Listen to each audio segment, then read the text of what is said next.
Alors, capsule 60, Éphésiens 4, versets 31 et 32.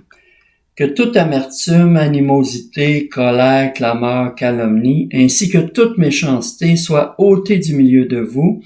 Soyez bons les uns envers les autres, compatissants. Faites-vous grâce réciproquement, comme Dieu vous a fait grâce en Christ. Ou d'autres versions disent comme Dieu vous a pardonné en Christ, qui est la même chose ici. Donc ici, on arrive à la fin du chapitre 4.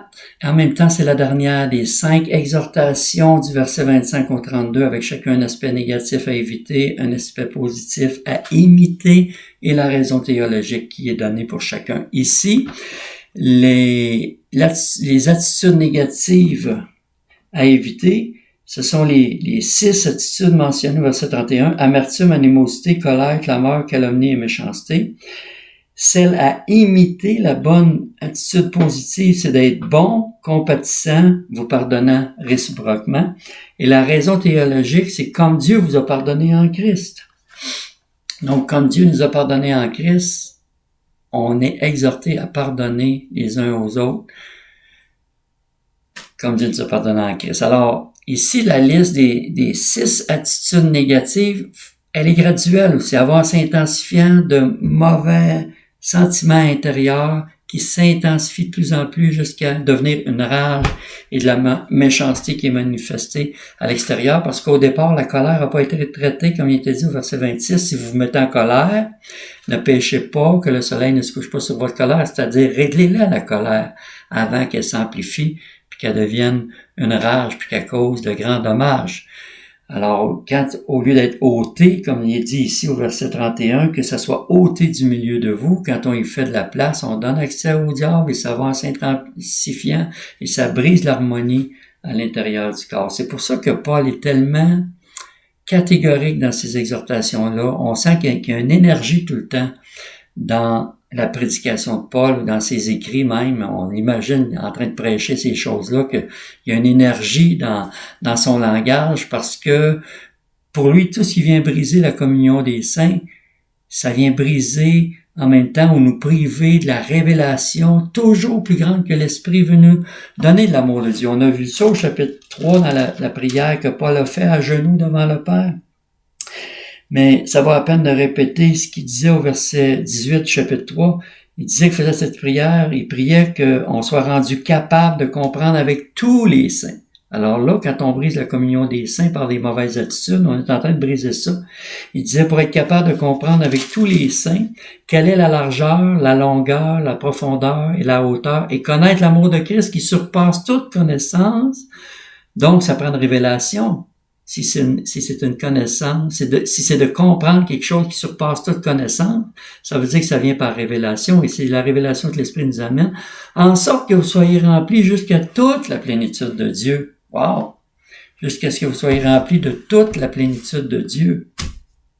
Donc, c'est quelque chose, un amour qui surpasse à ce point tout ce qu'on peut connaître, qu'on a besoin de révélation, mais ce que ça va produire en nous, c'est une plénitude. Mais ça, c'est dans la communion des saints. C'est ce qui est dit ici, être capable de comprendre avec tous les saints. Donc, si on brise la communion des saints par l'amertume, l'animosité et tout ce qui s'ensuit, on se prive de cette révélation que l'Esprit veut emmener. Mais par antithèse, on comprend aussi que les bonnes attitudes de bonté, de compassion, de grâce ou de pardon, ça favorise l'harmonie dans le corps, ça ouvre largement la porte à l'esprit pour laisser couler la révélation au milieu de nous.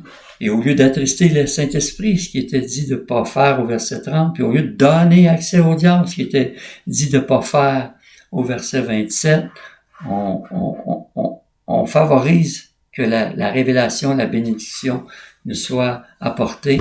Et on ferme la porte au nez du diable, qui lui, Jésus l'a dit dans Jean 10, le voleur, c'est un voleur, ne vient que pour dérober, égorger et détruire.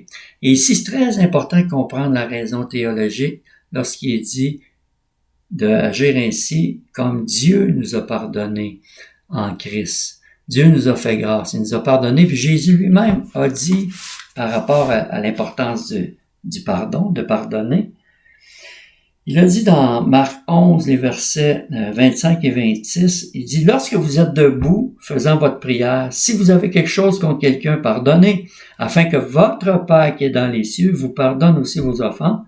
Mais si vous ne pardonnez pas, votre Père qui est dans les cieux ne vous pardonnera pas non plus vos offenses. » OK, ça c'est clair. Mais ce qui est vraiment important de comprendre, c'est le contexte dans lequel c'est dit, parce qu'au verset 22, Jésus commence en disant, Jésus prit la parole et leur dit, « Ayez foi en Dieu. » Je veux qu'on fasse le lien dans tout ce qui est dit ici sur la foi, sur le fait de pardonner. Jésus dit, « Ayez foi en Dieu. Je vous le dis en vérité, si quelqu'un dit à cette montagne, ôte-toi de là et jette-toi dans la mer, et s'il ne doute point en son cœur, mais croit que ce qu'il dit arrive, il le verra s'accomplir. C'est pourquoi je vous dis, tout ce que vous demanderez en priant, croyez que vous l'avez reçu et vous le verrez s'accomplir. » Mais c'est là qu'il ajoute au verset suivant, « Et lorsque vous êtes debout faisant votre prière, si vous avez quelque chose contre quelqu'un, pardonnez, afin que le Père aussi vous pardonne. » Donc, il y a ce lien-là entre le pardon qu'on donne aux autres et le pardon que Dieu nous a donné. Ce que Paul dit ici, il prend ça comme raison théologique de pardonner. Il dit, comme Dieu vous a pardonné en Christ. Alors, allez pas mettre un blocage à ce que Dieu veut faire. Parce que le refus du pardon, là, c'est une manifestation de la chair. C'est être charnel que de refuser de pardonner. Et on le sait, Paul a dit dans l'Épître aux Galates, au chapitre 5 et au verset 16, je dis donc, marchez par l'esprit et vous n'accomplirez pas les désirs de la chair, car la chair a des désirs contraires à l'esprit et l'esprit en a de contraires à la chair. Ils sont opposés l'un à l'autre afin que vous ne fassiez pas ce que vous voudriez.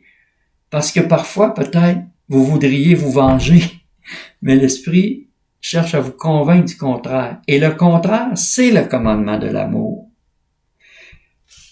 Et justement, dans cette même Épître aux Galates, chapitre 5, verset 6, il est dit car en Jésus-Christ, ce qui a de la valeur, ce n'est ni la circoncision ni l'incirconcision, ce qui était l'objet de haine entre les Juifs et les non-Juifs au temps de Paul. Mais il dit pas ça qui a de la valeur, mais la foi qui est agissante par l'amour. Alors, la foi qui déplace les montagnes, c'est la foi qui est agissante par l'amour. Mais tant qu'il y a un refus de pardon, il n'y a pas cet amour vrai qui donne à la foi sa force de déplacer les montagnes. Alors, la question en finale pour nous, c'est est-ce que vraiment je suis en Jésus-Christ, comme pour reprendre mon illustration, l'eau dans H2O, deux molécules d'hydrogène pour une molécule d'oxygène forment l'eau, mais tu peux pas les séparer et avoir encore de l'eau. On peut pas séparer un chrétien du commandement de l'amour de Christ puis penser avoir encore un chrétien en Christ. Ça va ensemble. Alors, c'est important de se rappeler ces choses-là si on veut avoir l'approbation de Dieu sur nous. Parce que Paul a dit de pardonner comme Dieu nous a pardonné en Christ, ce qui entraîne une grande responsabilité, qui est la quatrième valeur. Et comme on va le voir dans la prochaine capsule, cette responsabilité-là va être mis l'accent de façon vraiment particulière en commençant le prochain chapitre, le chapitre 5, dans la prochaine capsule.